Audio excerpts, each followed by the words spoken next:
You are listening to KC Sports Network, the #1 podcast network for today's Kansas City sports fans. With former players from your favorite teams, informed perspectives, and former insiders, this is the place for you. KC Sports Network is proudly presented by Emprise Bank, your partner in possible. What's good, Chiefs Kingdom? Happy Labor Day. It's Monday, September 5th, and this is KCSN Update, your daily dose of Chiefs news and content from us here at KC Sports Network. It's finally a football week. The Chiefs prepare to take on the Arizona Cardinals on Sunday down in the desert, and help me talk through it with our stock up, stock down report, as we will each Monday, is our good friend and ESPN's Matt Miller. And Matt, according to our friends at DraftKings, the Chiefs are 4.5-point favorites over the Cardinals, and the over-under on this one is 53.5. Before we get into the stock up, stock down, Matt, how do you feel about those two lines right there? Man, BJ, 4.5 feels kind of disrespectful to a team that has had the run that the Chiefs have had. I understand there's been some turnover, but I actually think it's almost addition by subtraction in some ways. I've been to training camp. I've seen the offense operate without Tyreek Hill. We've seen it in the preseason in small glimpses when the starters were out there. I don't think the sky is falling. I really don't. And I think the defense will be better than it was last year, as some of the guys that we'll probably talk about in this segment are ascending players that are going to step up. So 4.5 feels disrespectful, especially without DeAndre Hopkins out there. Maybe there's Hollywood Brown hype that I'm not aware of or something.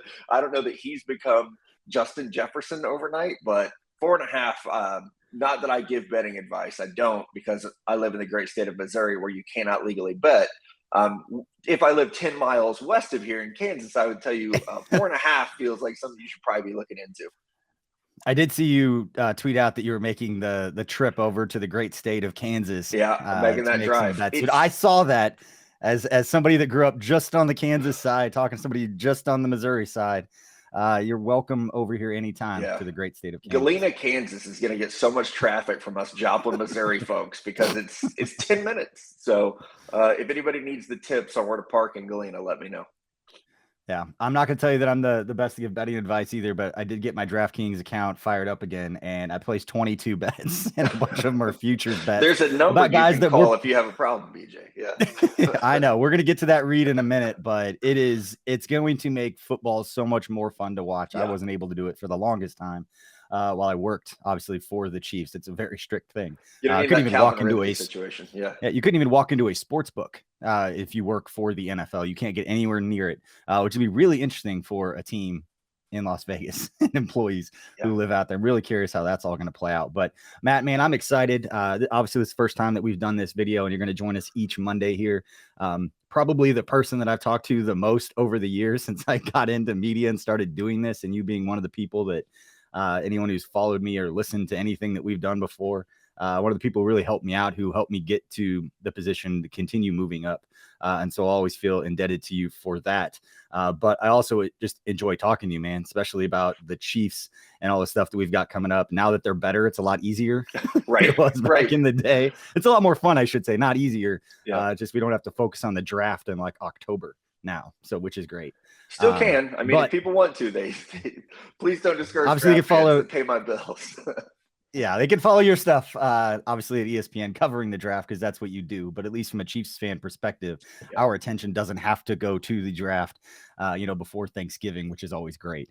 But for our stock up, stock down report this week, I want to know who do you have obviously we haven't played any games yet. And so this will kind of take on, a different feel as we move into the season. But as we sit here today, who do you have as far as being your stock up player for the Chiefs? Yeah, BJ, I want one offense, one defense. I hope that's okay. So if I need to compress this, I can. But like I mentioned, I went to training camp. I went to the preseason game against the Commanders. I try to stay as close to this team as possible, being that it is my local team. So on offense, this might surprise people, but I think stock up for Mecole Hardman. I know there's been expectations for years. I think some of those were unfairly placed on him, that they thought, oh, here's the next Tyreek Hill, or here's a mirror version of Tyreek Hill. He was never really that player at Georgia. And so asking him to be that player with the Chiefs, I think, was unfair. But I think the opportunities are there now, where this is not a criticism, but last year's offense was a two-headed monster of, if Travis is covered, throw it to Tyreek. And I think we're going to see this year more diversity and where the ball goes, a lot more variance in, hey, this is the matchup this week. Here's the player who's going to be able to kind of excel in that scheme. So I do think Miko is going to have his opportunities, not just in the return game, but I think we're going to see a more creative offense, and he's going to be a player that benefits from that. Defensively, I have to go Nick Bolton because I have been impressed by him every step of the way this offseason.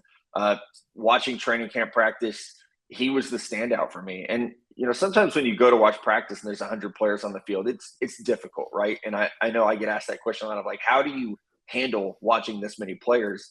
And you probably remember this from our time at the Senior Bowl together, BJ, but sometimes I'm just looking for like who flashes, and then I'm going to follow them for a while. And Nick Bolton just flashed for me this offseason, or during training camp, excuse me. So I think this defense is very well suited for him. They need someone to step up at that position. And he has the tools. I know he got knocked coming out of Mizzou, like, oh my God, he's not fast enough, or he's too short. He just has a nose for the ball. The instincts are there. And I know the coaching staff is telling anybody who will listen that he's really primed for a big season. I love both of those picks. And McCole Hardman has been one of those guys that when we've been talking about, can the Chiefs for the first time under Andy Reid have 3,000-yard, also say pass catchers, because Travis Kelce's obviously going to be one of those guys. I expect Juju to be that next dude. And then there's probably like 3 guys who by the end of the year, you could convince me as of right now, we're going to have 1,000 yards. And I would believe you. Now we're not going to end up with 5, but is it McCole Hardman? Is it Marquez Valdez-Scantling? Or is it Sky Moore? Does he step up and show what he can do as a guy that we've seen his route running? It was talked about coming out of college. You talked about it. Everybody's seen it now at training camp. You've seen a little bit in the preseason, and we both know Patrick Mahomes doesn't need a lot of open space to get the ball to somebody. And if they can create space and they're going to get some one-on-one opportunities, not a lot of attention compared to some of these other guys, it's going to be special. And then I love the Nick Bolton one. That is not what I was thinking, because I've been on this George Karlaftis train for about the last month ever since I've seen what Bobby Stroup has done with him and what George has done this offseason to improve his athletic fluidity, his change of direction. He just seems like a much more fluid athlete than he did in college. But the Nick Bolton one, I gotta plug this real quick, and we're gonna take a word from our friends at DraftKings, because one of the futures bets that I placed this year was actually on Nick Bolton to lead the NFL in most tackles and assists. Matt, he's at plus 3,500. Bet $25 to win $875 dollars for a player that absolutely gets on the field more. Your point, he has a nose for the ball. I think a lot of people were critical. I had seen it the early part of last year. Some of the other guys on our network had talked about that the pass coverage wasn't his strength. And now is he a 2-down guy? And that was determined to, or people are speaking in very definitive terms out in general, whereas everybody kind of took the wait and see approach. This is not his strength, but if he can get a little bit better at this, which players tend to do, they develop. They're not the same players, rookies, that they do. And we kind of forget that sometimes, but it's been special to watch him this training camp, because him and Willie Gay both, and Willie Gay was more of a pass coverage type linebacker, a little bit more lateral agility, those kinds of things out in space. But Nick Bolton has made some plays in pass coverage. We've highlighted a lot of those on KCSN, so that's going to be special to watch. But that was one of my favorite future bets that I placed at DraftKings, was the Nick Bolton to lead the league in tackles. And on that note, let's take a quick word from DraftKings. Kansas, the wait is over. DraftKings Sportsbook, America's top-rated sportsbook app, is officially live in Kansas just in time for football season. That means betting legally on same-game parlays, spreads, money lines, and more anytime and anywhere across the Sunflower State. To celebrate, DraftKings is giving new Kansas customers a can't-miss offer. Bet just $5 on anything and get $200 in free bets instantly. And Thursday night is almost here. Want more action for opening night kickoff? Everyone can experience the thrill of DraftKings early win promotion. Get up 7, you win. Bet on any pro football team of your choice, and if your team leads by 7 points at any point during the game, you get paid instantly, even if your team loses. Download the DraftKings Sportsbook app now and use promo code KCSN to get $200 in free bets instantly when you place a $5 bet on anything. That's code KCSN only at DraftKings Sportsbook, America's top-rated sportsbook. Gambling problem? Getting help is your best bet. Call 1-800-522-4700. Must be 21 years old. Physically present in Kansas. Eligibility restrictions apply. Bonus issued as free bets. One early win token issued at opt-in. Moneyline bets only. Deposit and wagering restrictions apply. Eligibility and terms at DraftKings.com/Kansas on behalf of Boot Hill Resort and Casino. All right, Matt. So I would recommend anybody. I played on the DraftKings app for probably an hour and a half, placing all of those future bets. And the other one, Matt, that I really like, another player that some out there have discussed as a player whose stock is up. I'm a little bit not downplaying this just because of his position, but the fact that Jody Fortson is healthy, that we saw what Jody Fortson could do in the red zone, led me to doing a bet anytime touchdown for Jody Fortson next Sunday. I bet 25 to win. I think it was like $900 if Jody Fortson can catch a touchdown. And we've already seen that he is some sort of red zone target. So I like the McColl pick. If it's somebody that is a little bit more under the radar, who's another player stock up that may be not quite the same level of stock up, but that fans should kind of know as somebody who follows this team and follows these guys closely from the moment they get to college? Yeah, I think Justin Watson, kind of staying in this receiver group, somebody out of Penn who very few of us covered coming out of college, but he definitely seems to have a chemistry with Mahomes. And I think, to speak generally, this is something that was missing last year or even the last couple of years, where I mentioned earlier, it was like a two-headed monster where you knew who the first two reads were. And after that, it was like, hey, can Sammy Watkins actually be healthy? Can Demarcus Robinson catch the ball? Who's going to step up? Brian, can Pringle become that guy and be consistent? And it never happened. But I think what's exciting about this receiving core is, like, right now, there's just this field of opportunity, whether it is Jody Fortson making that move to kind of a hybrid tight end role, whether it's Justin Watson coming out of nowhere after being a street free agent and bouncing around the NFL, not to mention, second round draft picks like Sky Moore and Mecole Hardman, or marquee free agent signings like Juju and MVS, where I think there is room for Justin Watson to, is he going to catch 1,000 yards? Probably not. But he does have speed. He does have size, which, I griped about for years, that this receiving core was just way too small. We needed somebody out there for Mahomes who could, get the 50-50 balls and who could post up some guys on slant routes. And I think at 6'3", 215 with 4.4 speed, legit 4.4 speed, Watson has an opportunity to be that player. And it does seem like there's a chemistry and a connection there that I do feel like was missing at times with some of the receivers that were third and fourth options in years past.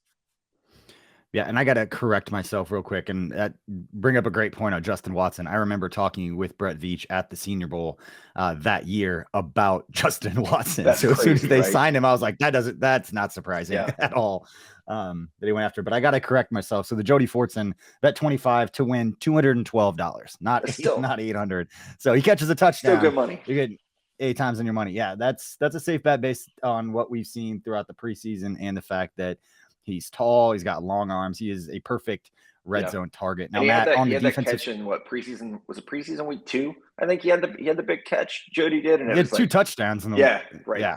Oh, I was getting texts because I have buddies who are like, every year they're like, who's going to be the guy? I'm like, this is their guy is Jody Fortson. So it's going to be a fun season of watching that. And I'm happy for Jody that he is healthy, like you mentioned. It seems like this alignment change, I don't know that it's fair to call it a position change, but an alignment change at least is going to be really good for him. Yeah. Oh, I agree.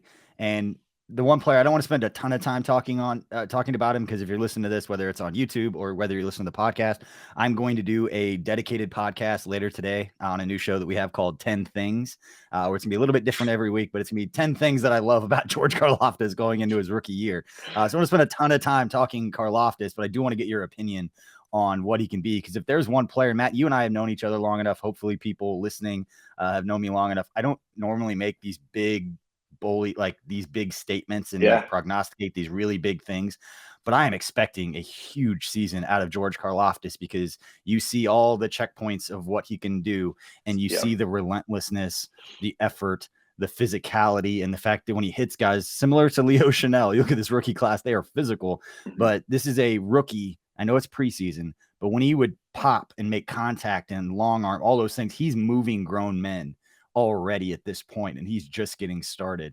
can you either throw some gas on the fire that I'm building for George Karlaftis, or can you kind of dampen it a little bit? Where are we going with this one? Man, I've seen you say things like rookie sack record, Kansas City Chiefs rookie sack record. I was like, is this the real BJ Kissel tweeting this?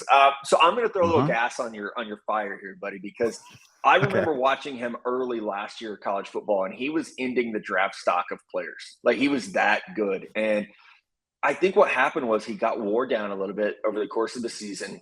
And Purdue is not a, hot plate of defensive talent when it comes to the NFL draft. So I think he also just really got focused on by teams. And they're like, okay, well, we're going to chip and we're going to double and we're going to triple. And it affected him. What I've seen from him as someone who watched every snap that he played the last year, he looks like a different body composition. He looks leaner. He looks like he's got a little bit more twitch, a little more juice in his step. And there was a play where he's just making like an open field change of direction. And maybe it was probably you guys who highlighted it. And I was like, there's no way in hell he makes that play at Purdue. There's no way, because he just didn't have that open field agility. So you mentioned our good friend Bobby Stroop, who Bobby, when you hear this, I'm still waiting for my invite for you to come get my ass in shape. I think he just he's able to pinpoint, hey, where do you got to get better? Like, what do we got to work on? And for Karlaftis, I think that explosiveness is key to his position, obviously.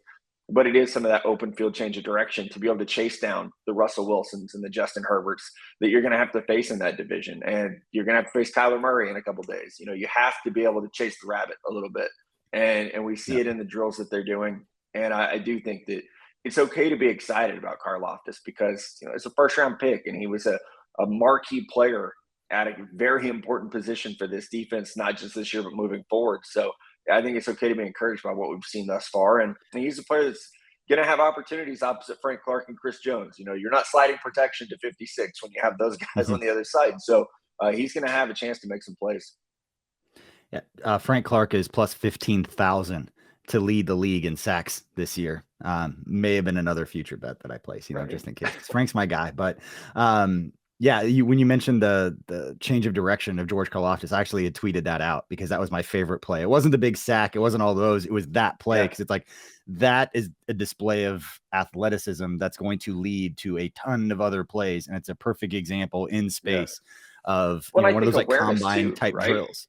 And like the football awareness, which I think is discounted so often when we talk about defensive ends or pass rushers. We get caught up in like, oh my God, they're so fast, or they're so strong, or their arms are so long.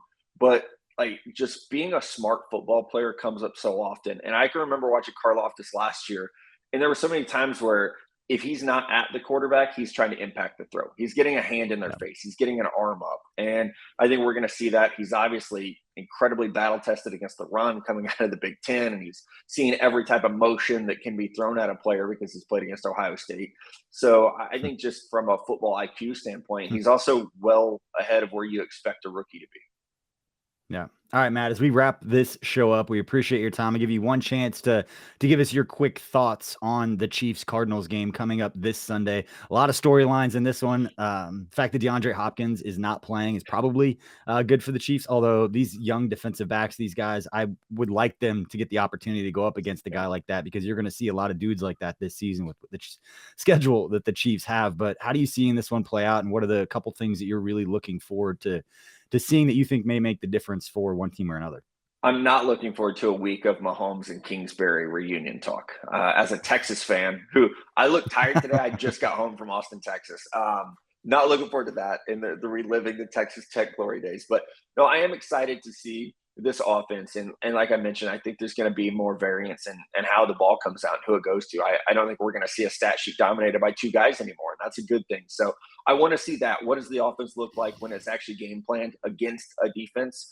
For the Cardinals, they have a history of coming out really hot and then fizzling out. It's obviously been an offseason of some trials for them, getting Kyler's deal done and all the social media stuff that comes with that. So I want to see, I guess, with these two offenses, what the chemistry looks like. Have they gelled? And I think the Chiefs win. Like I said, I think 4.5 points is incredibly disrespectful.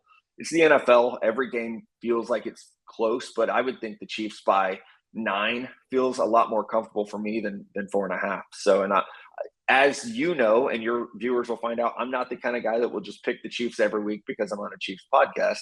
But I do think they get the victory in week 1, and I'm excited to see what that looks like. Well, you are a Niners fan also. People forget that. You get off of this. People forget that. I don't forget that, but yeah, I think that catches people off guard sometimes. My wife's a Chiefs fan. My kids are Chiefs fans. You'll see me at Chiefs games in a Chiefs hat, even because I'm not trying to piss off the Red Kingdom, So if they're not playing the Niners, I usually am pulling for the Chiefs to win, just so my house is in good spirits. But I mean, when what is it, week 7 when the Chiefs play the Niners, that'll be a fun podcast for us. Yeah, that's going to be a good one. I don't think Nate and the guys at Lot J would appreciate you wearing anything but Chiefs gear while you're hanging out there. Especially don't be the guy to wear Niners stuff to like the Chiefs Chargers game. No, like those people.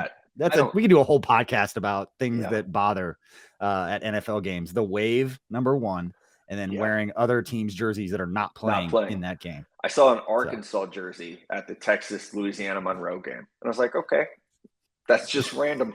That's go Hogs. Doesn't make any sense. Right. All right, Matt. Man, we appreciate your time. We'll see you next Monday, hopefully talking about a lot of players whose stock is up after their performance against the Cardinals on Sunday. You can follow him at NFL Draft Scout. You can catch his content on ESPN, or a little plug for thedraftscout.com. I know that you've got a lot of different things that are going on, and we appreciate you for joining us, and we appreciate everybody out there for watching and listening. Please like and subscribe to this video if you're watching on YouTube. And please, if you are listening to the podcast and you enjoy the content, leave us a 5-star rating and a review. It does help us reach more people. We appreciate your time. And until next time, just like I always say, please go out there and be kind to one another.